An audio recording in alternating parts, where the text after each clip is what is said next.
the system down, Daniel. She is not human. She is a collection of 18.7 million paintings we intentionally threw away.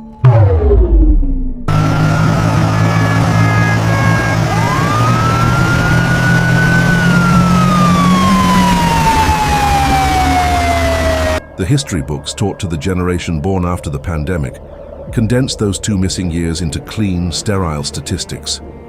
Vaccination coverage rates, economic recovery charts. They called it the period of resilience. But anyone who truly lived through those days knows that history lied. Humanity chose to systematically erase those 2 years from its collective memory. We erased them to forget our utter helplessness. We erased them so we wouldn't dream of those sleepless nights in silent rooms. We erased them so we could step back onto the treadmill of daily life, smile and pretend nothing ever happened. But Daniel Hale could not forget. Inside a sterile neon cyan laboratory, Daniel stands alone before the RECALL-19 artificial intelligence system. He isn't here as a scientist seeking a breakthrough. He is here for one person, Clara, his wife, who vanished from his life amidst the lockdowns of 2020 without a proper goodbye. Daniel bows his head before the console. His hand trembles as he touches the data retrieval interface. Show me what the world forgot. Root query, reconstructing global blank data zone. The main monitor flares to life. The system doesn't display abstract charts. It unfolds a raw, unvarnished reconstruction of a civilization coming to a grinding halt. Wuhan, where time first stopped. The system scans Wuhan in early 2020. A sprawling metropolis of 11 million people along the Yangtze River suddenly falls into absolute silence. Massive bridges lie deserted. Sprawling subway stations stand completely empty. On snow-covered avenues, only ambulances cut through the night, their sirens piercing the thick fog. Emergency field hospitals rise overnight under glare of floodlights. From Wuhan, that silent wave ripples across the entire planet. Global hubs, Changi, Heathrow, JFK, that once processed millions of souls a day, now sit in darkness. Thousands of commercial airliners parked in endless, motionless rows on dust-covered tarmacs, tires slowly deflating from months of standing still. Giant electronic flight boards, once flickering with global itineraries, display a single running line of glowing red text, cancelled. The hospitals and the front lines. The air carries no scent of flowers, only the sharp, suffocating sting of 70% isopropyl alcohol. Fluorescent lit corridors lined edge to edge with gurneys against the walls. The frantic beep of ventilators merges with sirens every 5 minutes. Doctors and nurses slump against desks, the deep, blood-stained imprints of N95 masks carved into the bridges of their noses. Double-layered rubber gloves soaked in sweat, yet impossible to take off. Behind them, oxygen tanks stack up like iron towers, and ICU doors remain closed, never to open again. Empley School, leaves covering playground swings. Children learn to see the world through small rectangular video boxes. Birthdays celebrated over Zoom screens, defining the outside world as whatever was visible beyond their bedroom window. National borders sealed with barbed wire barricades. In impoverished regions, millions of migrant workers walk hundreds of miles under a scorching sun to reach their home villages because the cities no longer have room for them. In major capitals, 10-lane avenues, usually choked with rush hour traffic, lie empty to a haunting degree. Every human interaction shrinks. Groceries hastily dropped on doorsteps before delivery workers quickly turn away. Late-night connections reduced to blinking green dots on phone screens. Hurried video calls made just to look at a face through a layer of glass, simply to check if the other person is still breathing, and paper signs taped inside windows in dozens of languages. Need help, need food. The quiet pleas of an isolated world. We lived through all of it. No screaming, no drama, just a silent, suffocating endurance.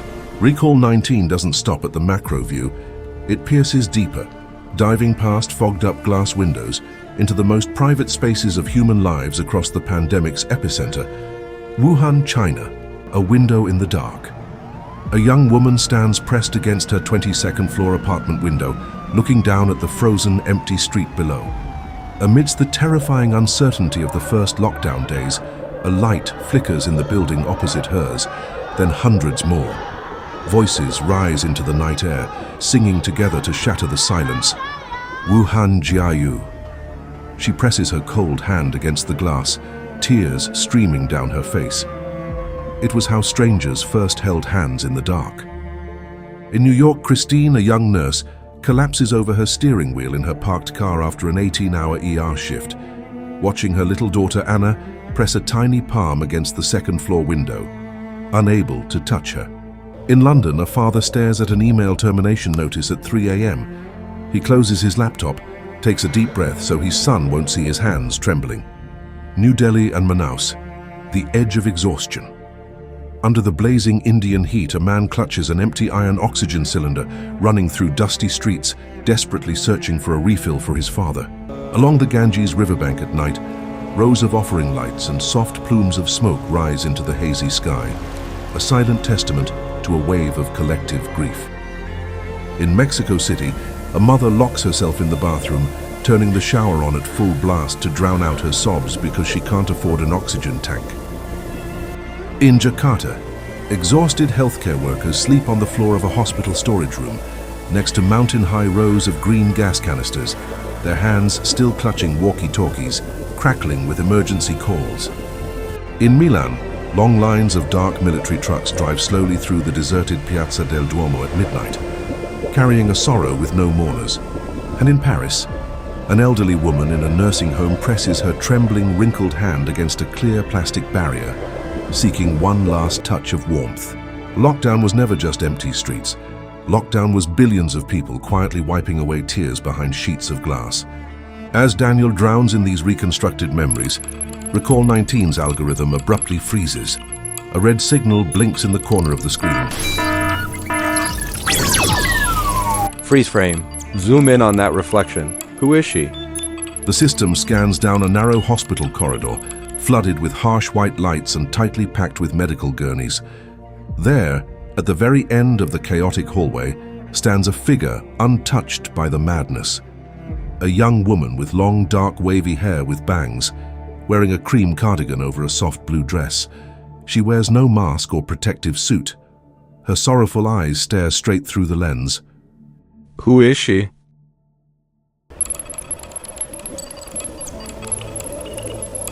Hospital records, none. School data, none. Death certificates, none. System ID code, none. Is it a rendering glitch? Negative. Subject recurring across multiple nodes. The laboratory monitors split into thousands of smaller tiles. She is there by the window of the Wuhan apartment. She is there behind the mother crying in the Mexico City bathroom. She is there beside the funeral pyres in New Delhi. She is there at the end of the hospital corridor in New York. Recurring memory matches 18.7 million. Shut it down, Daniel. Right now. The lab door slams open with a harsh pneumatic swoosh. Naomi, director of the RECALL-19 project, rushes in frantically, her face turning ghost white upon seeing Maya's image multiplied across the screens.